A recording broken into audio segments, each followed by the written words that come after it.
explicitly for Poland and Sweden, and it has been very successful. On the panel, Foreign Minister of Armenia, Minister Matskanyan. Welcome, Minister.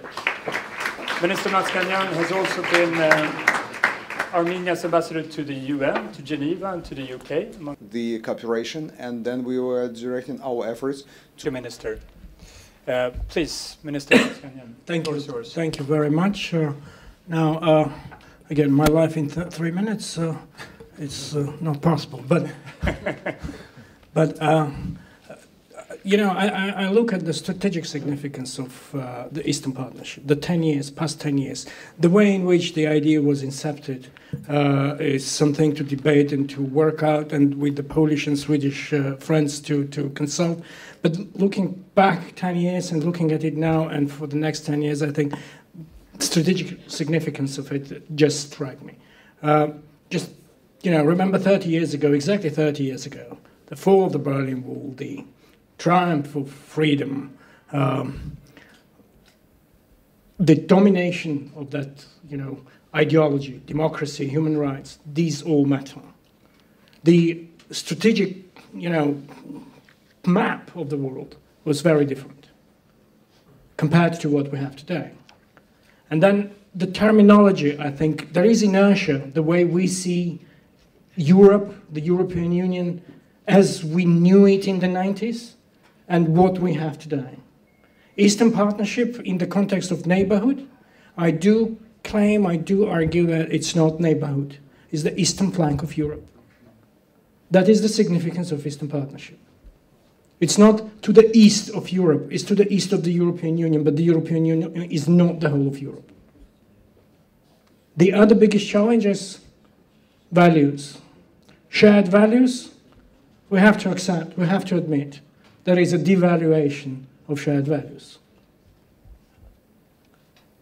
Yes, I represent the country. We have been through a big event, the Velvet non-violent revolution last year. It was possible because of commitment to shared values. For 28 years, since the beginning of Armenia's independence, we declared that. We tripped many times. We have been through big problems. We have been through tragedies. But it was possible to build that kind of a revolution because it was the build-up, and the European Union and the European concept and the European shared values have been at the heart of it. Building gradually the generation which was capable to come out and come up with the revolution. But shared values has a lot of pressures, and not just in Eastern Partnership. Democracy, human rights, are accountability before people, and they are very good for resolving conflicts, unlike the authoritarian regimes. Then, we have to pay attention to that as well. Shared values, what is happening in the European Union? We have to be very open about this. The concept of a liberal democracy is something to reflect on. You all know about Brexit. It's not the end of the European Union, but it's about the diversity of Europe. So this is what makes us part of the bigger story. We all have individual agendas. Bilaterally, we're very glad. I think one of the greatest things about our relations with the European Union is the sense of a wisdom that prevailed and brought us to the Comprehensive Enhanced Partnership Agreement. It's, I'm finishing. It's different from association agreements, but it is basically association, everything association minus DCFTA. So yes, we have different bilateral agendas. But that sense of belonging, the bigger picture of Europe, is what Eastern Partnership makes up, adds to that sense of security. And I'm squaring it in the broader picture of the challenges, security challenges that we are facing in the world today. Not individually only, we all have different security challenges. Not collectively, but globally, in the context of Europe. I think this is where we have to keep on calculating what is Eastern Partnership in the broader context of Europe. We have very important instruments and tools, and you have been discussing that. These are very important things, from digitalization to TNT to all the other things that we have, rule of law, democracy, to small and medium-sized enterprises. These are the instruments. But I'm looking at the strategic significance of the Eastern Partnership, and that's where the value of it, That's where I see the value of it for the next 10 years. Thanks. Thank you. Thank you, Minister. Personally led the negotiations on behalf of Armenia regarding an association agreement, which Armenia then later opted out from and instead signed a CEPA agreement. But to your mind, looking ahead 5-10 years, where would you like to see your country's relation with the EU in such a time frame? Thanks very much. Before going to that question, I would want to say, good job done so far as Armenia is concerned. I think the summer survey has shown 92% of the Armenian public considering relations with the European Union as very good. So that's a good job done on communication.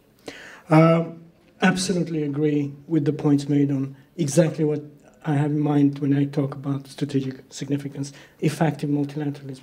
We, especially the small nations, we depend on that. This is an absolutely important platform for effective multilateralism, especially amongst countries who share values. 5 to 10 years on, that's exactly where we have been benefiting from, how we continue to benefit from. In relations with the European Union, relations with Europe, relations within Europe. I think the important challenge is to spread the sense of the eastern flank of Europe further towards other parts of Europe. Poland and Sweden have been very important as the engine of developing the concept of the Eastern Partnership.